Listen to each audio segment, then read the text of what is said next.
Good morning friends. मैं doctor VK Mishra from gastro liver hospital Swaroopnagar Kanpur. आज मैं आईसीएमआर की उस स्टडी के बारे में बात करूंगा। आईसीएमआर की जो स्टडी है इसने ये कहा कि जो वैक्सीनेटेड लोग हैं अगेंस्ट कोरोना वायरस या कोविड-19, उनमें से अगर कोविड डेवलप भी हो जाता है तो वास्तव में 10% लोग हैं जिन्हें हॉस्पिटल की जरूरत पड़ती है, 90% लोग ऐसे हैं जिन्हें हॉस्पिटल की जरूरत नहीं पड़ती है। अगर हम ध्यान से देखें, बहुत सारी स्टडीज आज की तारीख में कंडक्ट की जा रही हैं टू लुक इनटू कि वो क्या कारण हो सकते हैं जिसके चलते जो वैक्सीनेटेड लोग हैं, जिन्हें वैक्सीन लगा हुआ है, उन्हें वास्तव में कोविड-19 का जो इन्फेक्शन है क्यों डेवलप हुआ जा रहा है। जो आईसीएमआर स्टडी है उसने ये कंक्लूड किया कि देवर 677 पीपल, 677 लोग ऐसे थे जिन्हें वैक्सीन लगने के बाद कोविड-19 का इन्फेक्शन डेवलप हुआ। ये जो लोग थे ये फुल्ली वैक्सीनेटेड थे, इसका मतलब दोनों डोज इनको मिली हुई थी और उसके बावजूद भी इनको कोविड-19 का इन्फेक्शन हो गया।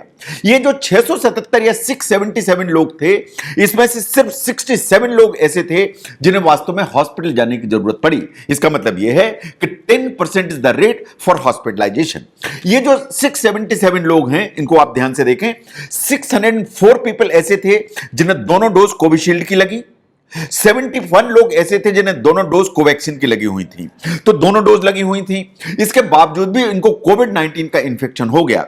जब भी वैक्सीनेशन पूरा हो जाए उसके बाद भी अगर कोविड का इन्फेक्शन डेवलप होता है तो इसे कहते हैं ब्रेक थ्रू इन्फेक्शन या ब्रेक थ्रू केसेस होते हैं। ये जो ब्रेक थ्रू केसेस हैं, साइंटिफिकली ऐसा माना जाता है कि मोस्टली ये वास्तव में डेल्टा वेरिएंट के चलते हैं, जो आज की तारीख में सबसे प्रेवलेंट वेरिएंट है आप कोरोना वायरस। नाउ अगर हम सैंपल्स को ध्यान से देखें, जो स्टडी ने पाया कि जो सैंपल्स हैं वो नॉर्थ इंडिया से लिए गए, साउथ इंडिया से लिए गए, ईस्ट एंड वेस्ट पार्ट से लिए गए, in central part of the India से भी लिए गए।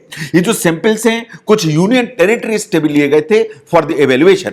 अगर हम ध्यान से देखें कि जो 677 केसेस थे या 677 केस थे जो ब्रेक थ्रू इन्फेक्शन थे जो पॉजिटिव हुए, उसमें से 71% जो पेशेंट्स हैं वो सिम्टोमेटिक थे। इसका मतलब यह है कि 29% जो पेशेंट्स हैं वो बिल्कुल एसिम्टोमेटिक थे। इसका मतलब यह है कि लगभग 1/3 लोग ऐसे होते हैं जिन्हें कोई सिम्टम नहीं होते हैं। तो 71% लोग सिम्टोमेटिक थे और उन्हें जो सिम्टम्स थे वो एक या एक से ज्यादा थे। अगर हम सिम्टम्स को ध्यान से देखें, the fever was the most common symptom.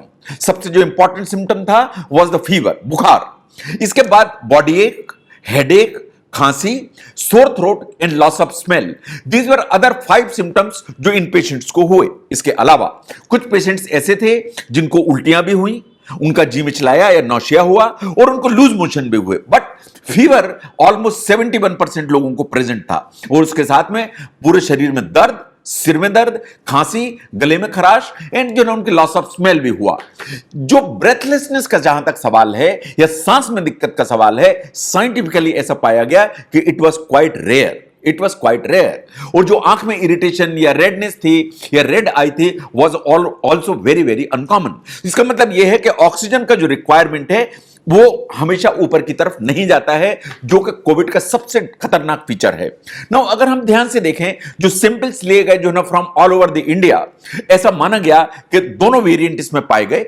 The delta variant भी पाया गया और कापा वेरिएंट भी पाया गया, but majority of the breakthrough cases या ब्रेक थ्रू इंफेक्शंस वास्तव में डेल्टा वेरिएंट के चलते थे। जब मैं डेल्टा वेरिएंट की बात करता हूं, दैट इज B.1617.2। वास्तव में यह वेरिएंट है जो आज की तारीख में जो कोविड के पूरे जो केसेस हैं उसको ड्राइव करता हुआ चला जा रहा है। तो जो केसेस थे वो इसी डेल्टा वेरिएंट के चलते थे। तो अगर हम ध्यान से देखें, ओवरऑल इस स्टडी का जो कंक्लूजन है उसको ध्यान से समझें, दैट हॉस्पिटलाइजेशन का जो रिस्क है इज ओनली अराउंड 10%।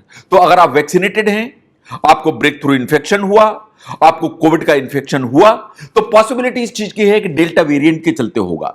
लेकिन 90% चांसेस आर कि आप वास्तव में होम आइसोलेशन में विथ सिम्टोमेटिक ट्रीटमेंट ठीक हो जाएंगे। बट 10% पॉसिबिलिटी इस चीज की है कि आपको हॉस्पिटल की जरूरत पड़ेगी और आपको एडमिट होने की जरूरत पड़ेगी। वास्तव में आपको ऑक्सीजन का रिक्वायरमेंट आएगा कि नहीं आएगा वो प्रश्नवाचक है। आपको आईसीयू में का रिक्वायरमेंट आएगा कि नहीं आएगा वो प्रश्नवाचक है। और जहां तक रिस्क ऑफ लूजिंग लाइफ है वो क्लियर नहीं है, but it looks like that it's quite low. तो अगर हम ओवरऑल देखें स्टडी को तो ये चीजें तो बिल्कुल क्लियर हो जाती हैं कि जहां तक वैक्सीन का सवाल है ये बहुत सिग्निफिकेंट आपको जो प्रोटेक्शन है वो लेके चलती हैं। ये बात सही है कि अगर आपने वैक्सीन लगाया तो आप फुल प्रूफ नहीं हो जाते हैं कि आपको अब कोविड का इंफेक्शन नहीं होगा, ये बिल्कुल ऐसा नहीं है। लेकिन जहां तक सीवियरिटी का सवाल है वो ड्रास्टिकली नीचे आ जाती है। तो जो वैक्सीन है, वैक्सीन आपको इम्यून नहीं बनाता है कि आपको जो कोविड का इंफेक्शन नहीं होगा, लेकिन ये इस चीज के लिए जरूर आपको प्रोटेक्ट करता है कि अगर इंफेक्शन होगा तो उसकी सीवियरिटी कम होगी, उसकी ज्यादा नहीं होगी। उसकी सीवियरिटी इतनी होगी कि शायद आपको हॉस्पिटलाइजेशन की जरूरत नहीं पड़ेगी। 90% चांसेस है कि आप होम आइसोलेशन में ठीक हो जाएंगे।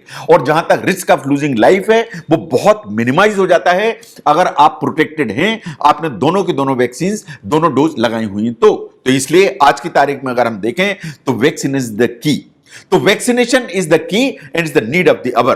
तो वैक्सीनेशन आपको कराना चाहिए। जो वैक्सीन है वास्तव में आपको वो प्रोटेक्शन देता है जिससे जो कोविड की सीवियरिटी है वो बहुत नीचे की तरफ आ जाती है। एंड जो हॉस्पिटलाइजेशन का जो रिस्क है वो सिर्फ 10% बचता है। 90% चांसेस हैं कि आपको हॉस्पिटलाइज होने की जरूरत नहीं पड़ेगी।